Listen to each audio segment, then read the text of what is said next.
What's going on, guys? In today's video I wanted to share with you my Stamina Warden PvP build. One thing I want to mention before we get started is there's going to be a link to a written guide for this build down in the description. There's also a link to my Discord down in the description. If you have any questions, feel free to hop in there and ask. Without further ado, let's go ahead and take a look at the build. Let's take a look at the buffed stats. Our max magicka and max stamina are pretty low, but that's typical on Warden. We have more than enough recovery to make up for it. Our max magicka is 15k, our max health is 35k on the front bar, our maximum stamina is 22k, our buffed up weapon damage is 5,907, our physical penetration is 10k, and then with Deep Fissure it's 16, and then keep in mind next patch that we're getting minor breach from Deep Fissure as well, so it's going to be 20,000 physical penetration next patch with 6,000 weapon damage. And then our spell and physical resistances are both almost at 28,000 on the front bar. On the back bar, the only difference here is we've got more physical and spell resist and more health. So we've got 36,400 health on the back bar because our heals scale off of max health. And then we've also got almost 30k physical and spell resistance. Let's take a look at the gear. I'm going to give you 3 different back bar options. Starting with the one that I prefer, which is Powerful Assault. And the reason that I prefer Powerful Assault over the second option, which is Rallying Cry, is because I find that Powerful Assault's uptime is 100%, but a lot of the time when I switch quickly to my back bar and hit my heals, I'm not getting crit, so it doesn't proc the Rallying Cry. So I just prefer Powerful Assault. It's got 100% uptime for me. And then your third option here on the back bar that you can use is Clever Alchemist, which I personally don't prefer. It's the most damage that you're going to get out of this build, but we have plenty of damage anyway. And with Powerful Assault, this also gives us a little bit of group utility if we're playing in a group. And also when I'm kiting enemies and I'm hitting Vigor, I've got that extra weapon damage to skill my Vigor, which you won't get with Clever Alchemist. So we've got Powerful Assault, Sword and Board. I've got a Sturdy Shield with a max health enchant because our heals scale off max health, so we're trying to get a little bit extra health on the back bar. I've got a Sword of Powerful Assault here, powered. And then we've got Powerful Assault Boots, well fitted. Powerful Assault Belt, well fitted. And then Powerful Assault Legs, well fitted. Our second set is Plague Break, and we've got gloves, well fitted.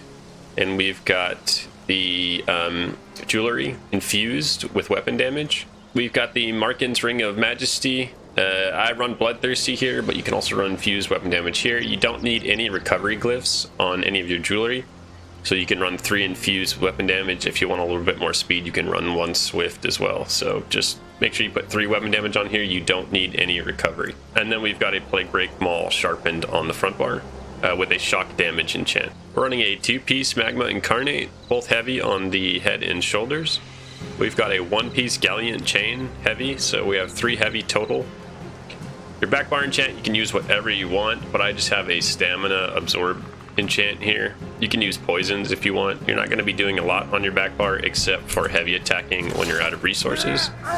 So I prefer to use the Stamina Absorb enchant here.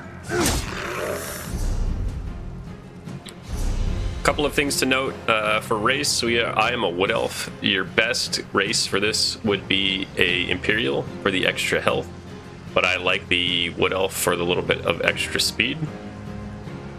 We're using the Serpent Mundus Stone.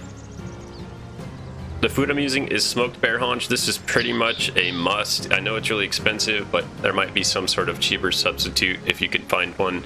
I just know that smoked bear haunch is definitely best in slot. We need the dual stat recovery and the max health. Make sure you are vampire stage 3, so then that way we can get the undeath passive here, which reduces our damage by 30% based on our missing health. For the skills, front bar, we've got Dizzying Swing. Since we're getting Arctic Blast nerfed next patch, we're going to be relying pretty heavily on the stun from the Dizzy Swing. So I actually prefer Dizzy Swing now that there's no lag in PCNA. Hopefully you guys that are on console will get yours, and in EU you'll get yours soon too. But Dizzying Swing is working great. It feels great in Cyrodiil right now. Our second skill that we're using is Executioner.